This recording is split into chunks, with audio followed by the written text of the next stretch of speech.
Good morning and good afternoon, everyone. It is November 13, Thursday. Welcome to Morgan Stanley Asia Macro Webcast. My name is Crystal G, Asian EM Market Strategist. Before we start today, please note that this event is for Morgan Stanley institutional clients and financial advisors only. It is not for members of the press. If you're a member of the press, please log off and reach out separately. Please also note that this webcast and your questions may be recorded.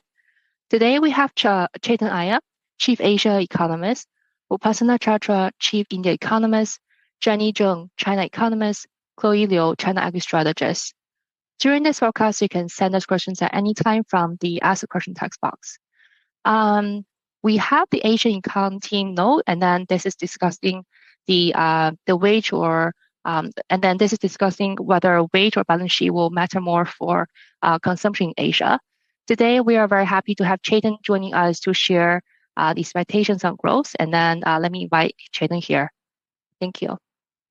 Yeah, thanks, Crystal. So I think the discussion is really centered around, as Crystal mentioned, when you're thinking about the Asian consumer spending outlook, what role is the balance sheet playing? So what we've done in this report that we just published this week is try to look at balance sheet situation across the region and then see whether that is truly weighing on the consumption spending or is it the labor markets. And to give away the conclusion, we think it's really the labor market that is more important. As such, it's only China and Hong Kong. Those are the two economies in the region which have seen asset price fall, which has been meaningful. And then in turn, that has affected the consumer's borrowing attitude. And so there has been some deleveraging in consumer balance sheet in these two economies only. But the rest of the region, we don't have that problem. I.e., asset prices are not falling, and therefore there are no deleveraging pressures. There are economies other than China and Hong Kong which have relatively high debt, like for example Australia. But we don't have any sign of consumer confidence getting affected because of high levels of debt, and there is no deleveraging happening either. Then just coming back to China again. So even in case of China, it's not that big factor, i.e. that there has been some negative impact of consumer deleveraging and the balance sheet situation on the overall spending. But we think that the bigger driver, so if you were to look at China retail sales, it's very highly correlated with what happens to wage growth. And we use the household disposable income series to be like a proxy for wage growth.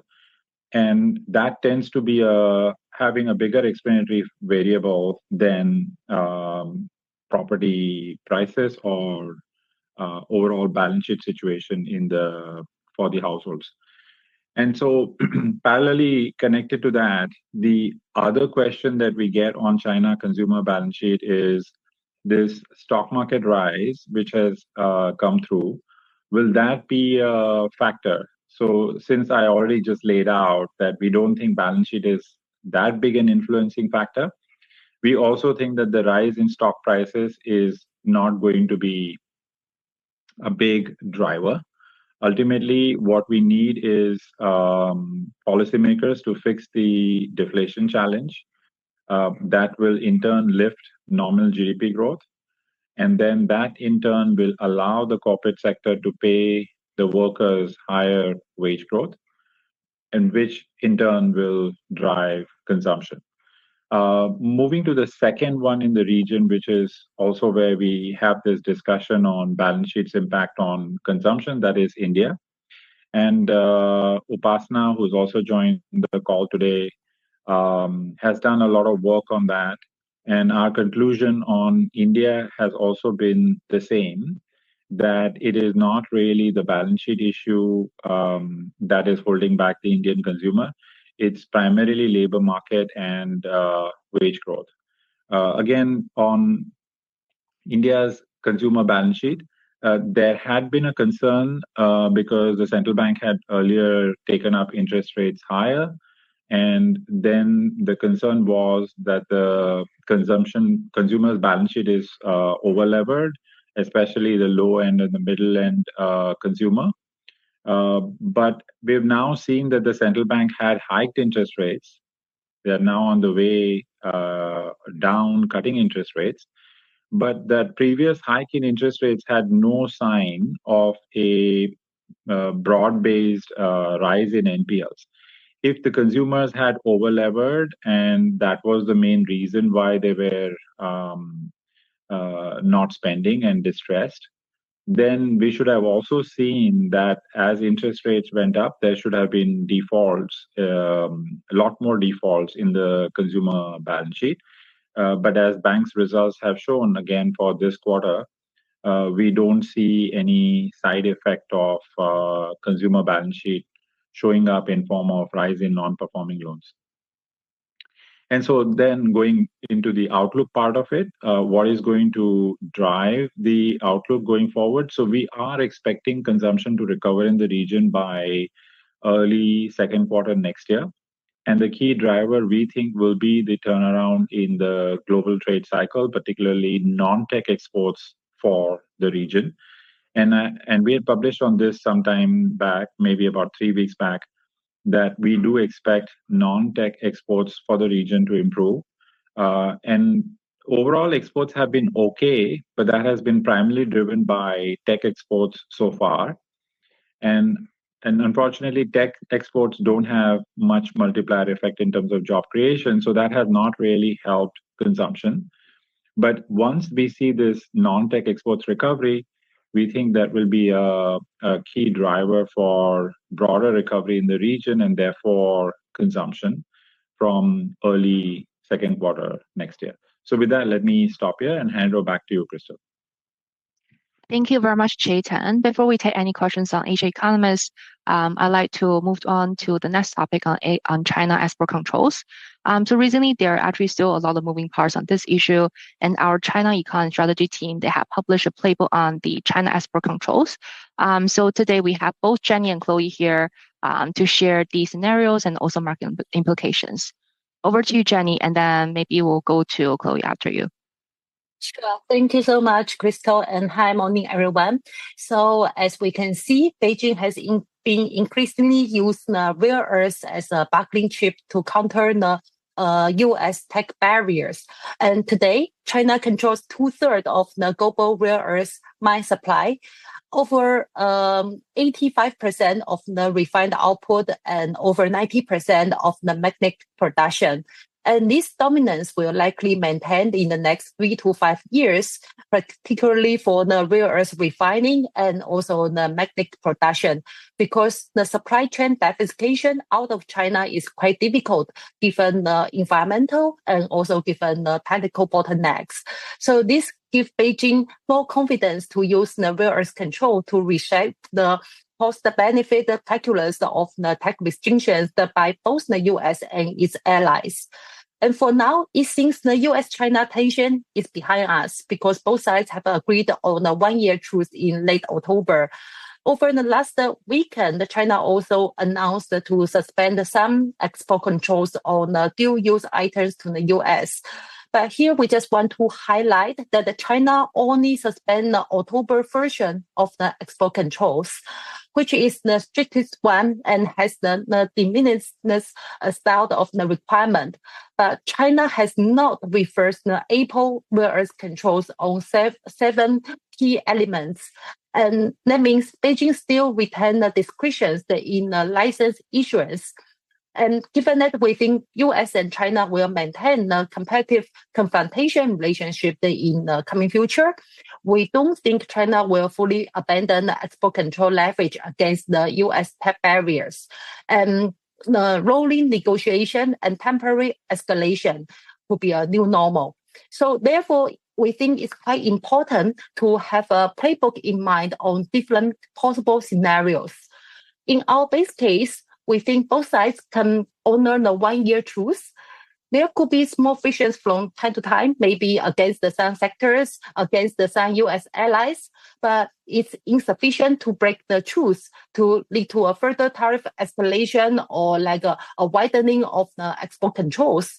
Then we think this scenario will be marginally positive for both China's economy and also the market. We think the 10% tariff cut can translate into 1% boost to China's exports, and that means 10 basis points boost to China's GDP growth next year.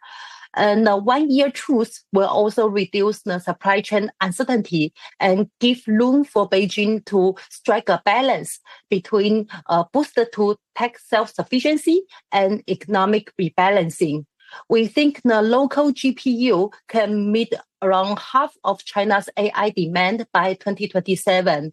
And Beijing can gradually step up the fiscal support for social welfare reform in the coming few years. And that can help the economy to shift from a 4-year deflation to lowflation from 2027. Then in a bear case, there could be an early breakdown of the 1 year truce. That could be either due to some policy miscalculation or some unexpected political shocks. Then in time, both sides will conduct a mutual tariff hikes, and they can also escalate the non-tariff barriers. China on rare earths and the US on entity list, or even tighter semiconductor software controls. Then that can lead to a rapid strain on the global supply chain, sharp export growth slowdown, and prolonged deflation in China.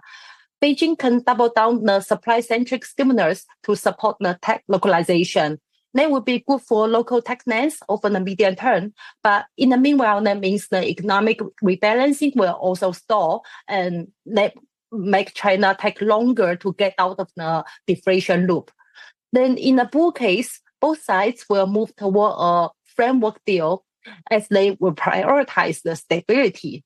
And that could be further U.S. tariff cuts, and we think the truce on export controls can last for longer.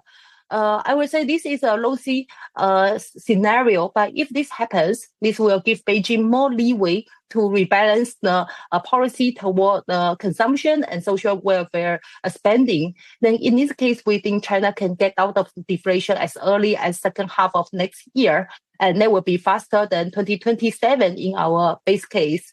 But here you can see both bull and bear cases are extreme cases. And here we just want to use that to test the boundary. It's most likely that the US and China will still try to maintain a fragile equilibrium where the US receives China's rare earths and China receives some of the US's chips. And temporary frictions and negotiations are still likely, but we don't think there will be a decoupling even in our bear case. We think even if the bear case happens, it will be just a matter of time that both sides will back to the negotiation table and then return to the equilibrium. Now let me stop here and then hand over to Chloe to talk about the investment strategy under this scenario framework. Thank you. Sure. Thank you, Jenny. So I will talk about the market and sector implication of these export controls. So basically, we think in the longer term, the US-China relationship could continue to be defined as competitive confrontation on many fronts. And actually, in the past years, we have seen multiple rounds of escalation, including on the tariff, ADR delisting, executive order and entity list restrictions, and also the latest export control on the tech and critical minerals. But now with the 1 year truce signed, it suggests that both sides are moving to the interim equilibrium. Each side has a card to play. The US advanced semi and chip and China's rare earth proved to be very effective card to play. And we think the technical pause will lower the near-term geopolitical risk, and also the proposed Trump-Xi meeting in 2026 could also help to anchor a steadier US-China relations. So under the three scenarios, what's the market and the sector implications? First, in the base case, we think the we assume the 1 year truth, but with some back and forth frictions. So in this case, we expect global investors will have higher confidence on China assets, and also this will lead to a lower equity risk premium. And MSCI China could maintain the valuation around 13 times PE. This is in line with the broader emerging markets valuation. And at the sector level, we think it will benefit the AI-related names. The localization theme remains intact, given that the advancing AI self-efficiency is still a central policy objective for Beijing's agenda. And we think in this scenario, it also benefits the export names, given we currently have the improved tariff visibility and a more predictable global demand. This could support the order recovery and also the capacity planning. So in our report, we provide a China AI 60 stock list. These are the top 60 names on China infrastructure, including the semi, hardware, data center, and power, and also the names on the AI platform and AI application for investors to engage in the China's localization themes. And also we provide a list of top 30 Chinese companies with the highest US revenue for the export play. So this is for the base case. And then in the bear case, if the truth collapses with the tariff hike and also some non-tariff barrier introductions, we think it would lead to MSCI China valuation to derate to below 12 times PE, given the shock on the earnings visibility and also the equity risk premium. So in this case, we think investors should rotate to domestic names like consumption and services, given that with the external shock, normally the policymakers will have more incentive for the domestic stimulus. And these domestic consumption and service names could see a more stable demand and also the growth side.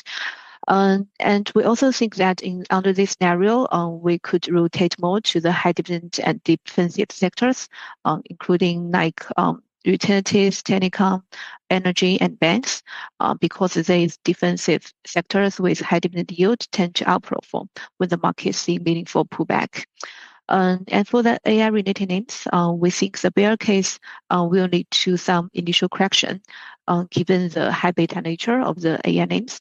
But the bear case should reinforce and accelerate Beijing's push for the technology self-reliance, so which is positive for the AI names in the medium term.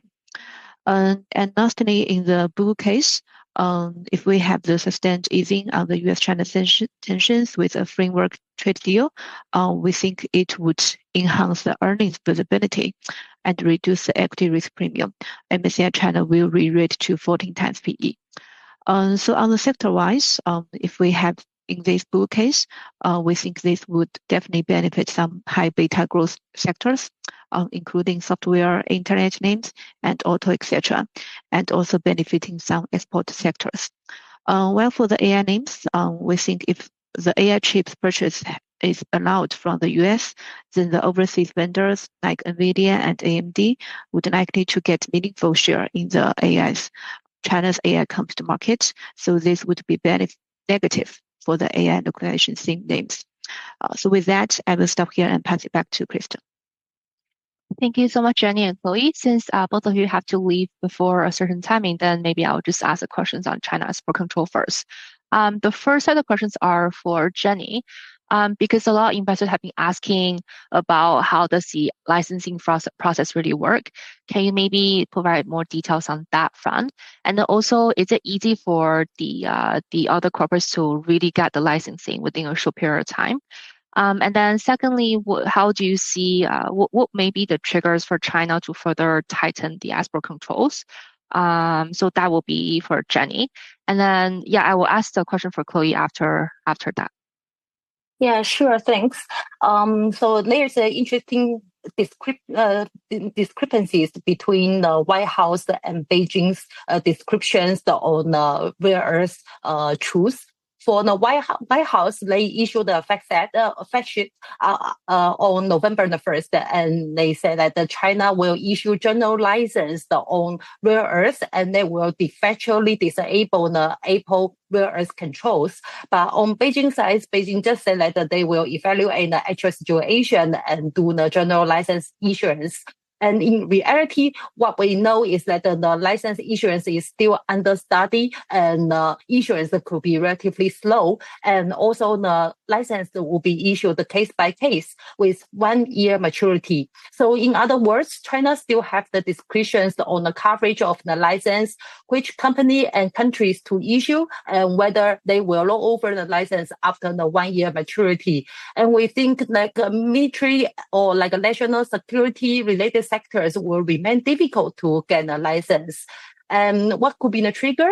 If a U.S. or U.S. company or U.S. allies were to block the exports of the chips and some advanced technology to China, then we think it's possible that China will also do some selective, targeted export controls to these U.S. allies or like companies. Just as we can see that China's officials with Netherlands hasn't fully settled down because of the some export controls by the Netherlands on the SUVs to China. So China may also there is also a possibility that China may also like increase the like rare earth controls on countries like Netherlands or some similar cases in future. Yeah, let me stop here. Thank you, Jenny. And just a very quick follow-up. So just now you mentioned that the October controls have been kind of reversed, but then the April controls are still in place. So it means that the controls for rare earths for magnets are still in place, right? It's still blocked. Yes, that's right. Yeah, and whether this can be reversed depends on whether China will issue a general license. So basically, it's a license-based export control. If you get a license, then you can get the rare earths from China. But if not, then it's still blocked. Great. Thank you. That's super clear. Thank you, Jenny. And then there's another question for Chloe on the export control front as well. So how much do you see people are pricing in any further escalation, and then or people just assume that it's gonna be the base case of the more sustainable choose? Yeah, thanks, Crystal. I think so. If we look at starting from end of September, so first the U.S. have escalated the conflict with China. So they, for example, they added the entity list. This will apply to the subsidiaries with over 50% control. And then in early October, China has tightened the rare earth export contract, etc. And then after the deal in late October, these two are reversed. So basically, we are back to the pre-September situation. And beyond that, we also get additional 10% tariff cut on the fentanyl side, and then we have a longer truce period extended from previous 3 months and to currently around 1 year. And if we look at the market reaction, I think actually after the trade escalations, the market didn't correct that much. On the index level, I think the market corrected by around 2 to 3%. And then after the deal side, I think we didn't see much rebound because the market didn't correct very much in the beginning. So I would say that with current valuation level, I think the market hasn't like fully priced in. It's like a 1 year truce. And also we get additional 10% tariff cut, and that would be positive to some export related names. So that part I think the market didn't really pricing. And the reason is that potentially is that we are moving towards to the year end.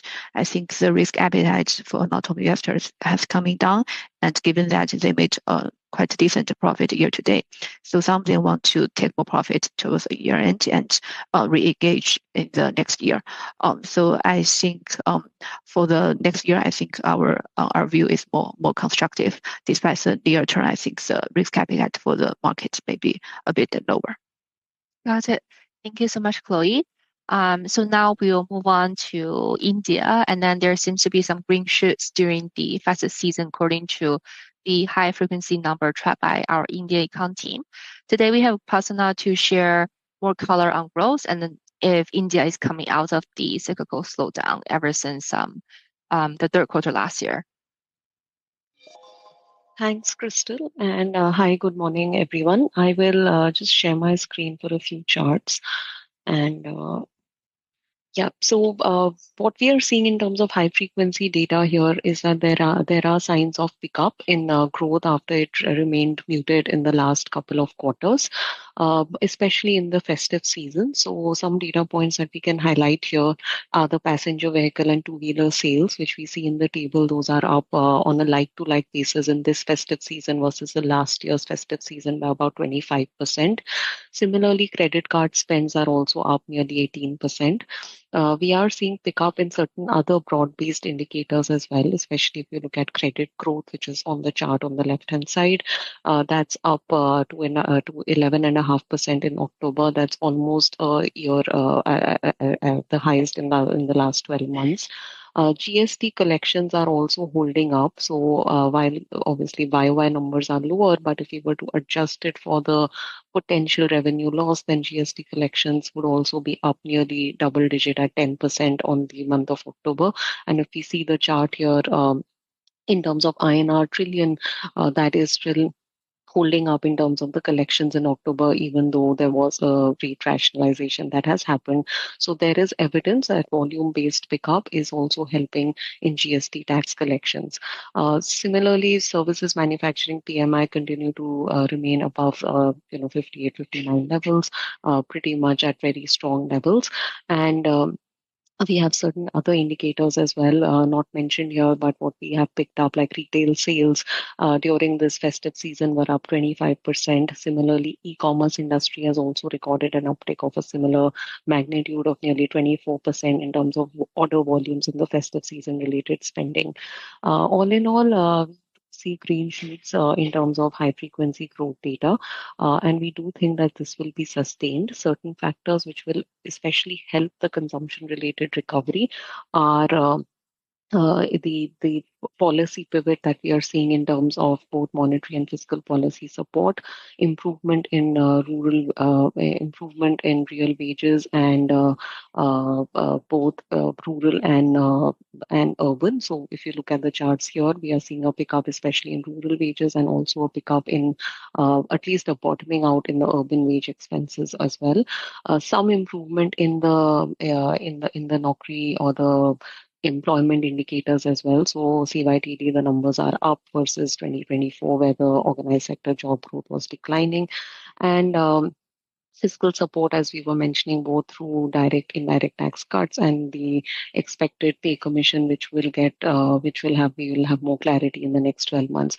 So all in all, a lot of tailwinds to consumption growth and support and recovery, which we think will continue to define India's growth story, with domestic demand being the key driver in the next 12 months. Another data point that we've got last evening, and that also feeds into this story, is the continued moderation in inflation numbers that we are seeing. I'll just highlight that chart here. What we are seeing is a continued, slowdown in inflation. Sorry, I just yeah. So if you look at the chart on the left-hand side here, we have seen inflation moderate to an all-time low, led by both base effect, food price disinflation, but also continued moderation in core. If you were to look at core, which strips out both petrol, diesel, gold, silver, that number is down to around 3% and below 3% now in the latest reading. So we also have the GST impact feeding into lower, keeping inflation at very benign levels. It is also getting corroborated in the inflation expectations chart on the right hand side, with inflation expectations continuing to see a moderating path. So this will again be another factor which should feed into easier financial conditions. We do think in our base case that there is likelihood of another rate cut, at least by the RBI in the December policy, given that inflation is likely to be undershooting RBI's estimates. So, with benign macro stability, especially inflation, we do think that financial conditions will remain easy, and that will be another factor which will help improve the momentum in domestic demand. So, to conclude, as I mentioned earlier, we see domestic demand to be the main driver of growth, supported by both fiscal and monetary policy being pivoting in favor of maintaining growth momentum, and that will drive India's growth trajectory to around 6.5% in the next 12 months. I will stop here, Crystal, for any questions and pass it back to you. Thank you so much, Upasana. So now we will move on to the Q&A session. The first set of questions are for Chetan. Maybe I'll just ask them one by one then. Seems like China property market has worsened further this year. So how do you see the incremental bad news, and then whether that will further dampen the consumption trend in China? Maybe you can take the first question first. Yeah. So on property prices impact on household consumption, we think that is a factor. It's definitely a steady state negative factor for China's household consumption spending.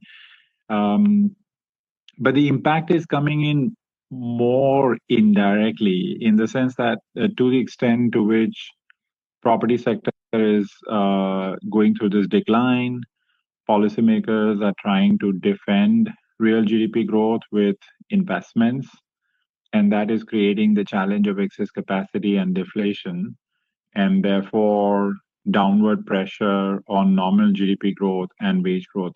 So it's this route which is the negative effect of property market, rather than just property prices falling and having a negative impact on the consumer spending. So yeah, I mean, it is definitely not helpful, but policymakers could have, for example, responded differently, in the sense that not take up more investment growth on the face of decline in property sector, but take up social welfare spending to support consumption.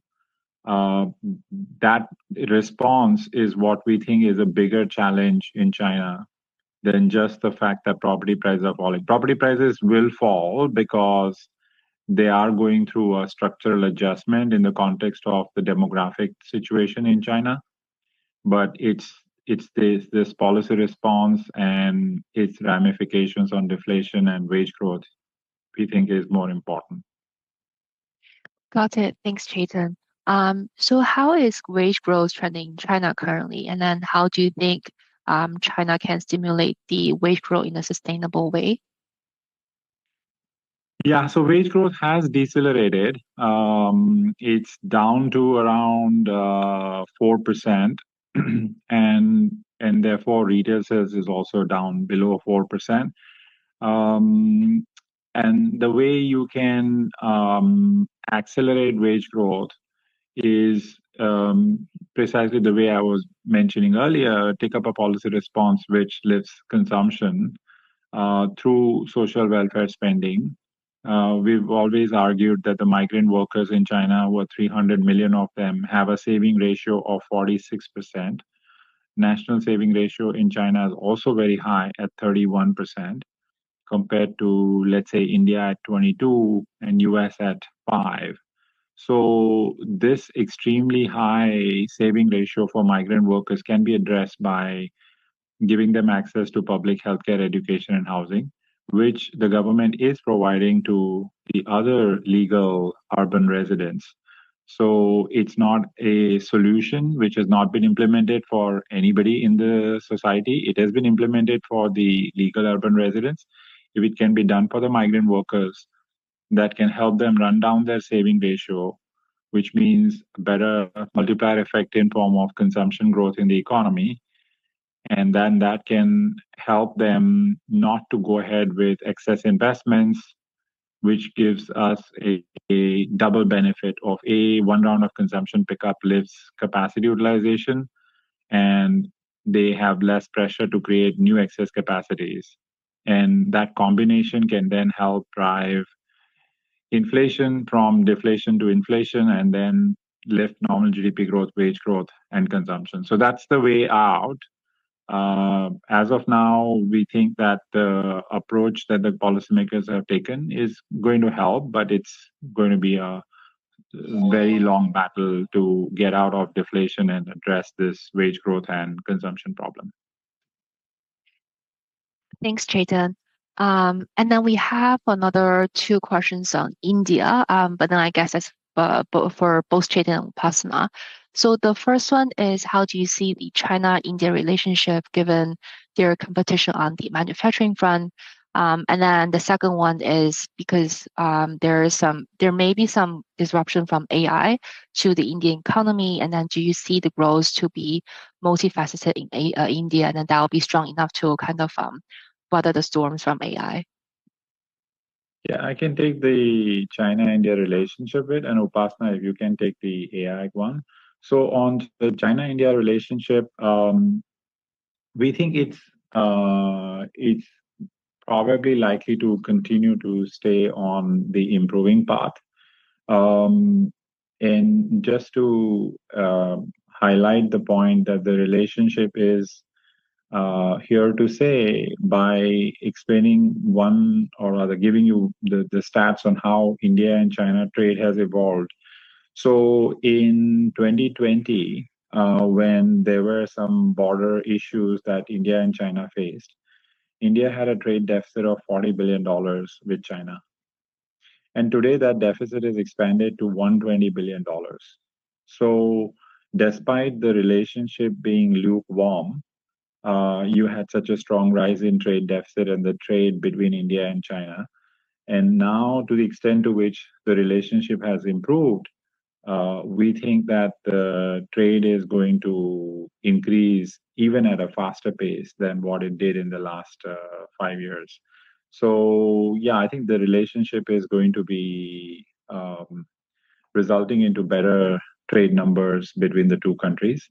And I think it's in that sense accretive to the both the countries' growth dynamics. Upasana, over to you. Yeah. Thank you, Chetan.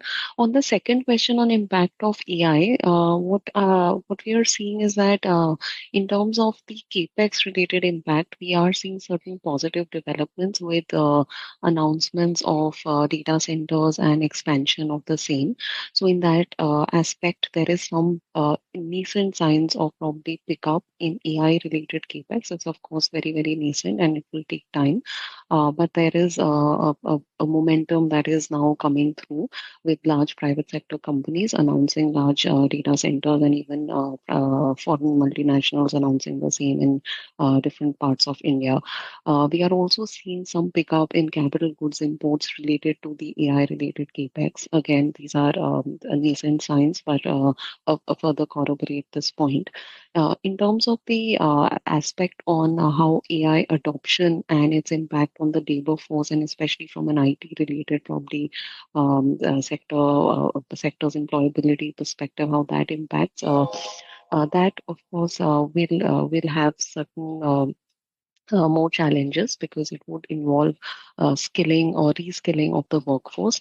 Again, there are initiatives at the government through its skilling programs and through partnerships with private companies, and private sector on its own is also taking up to further enhance skilling and adoption of AI related skills.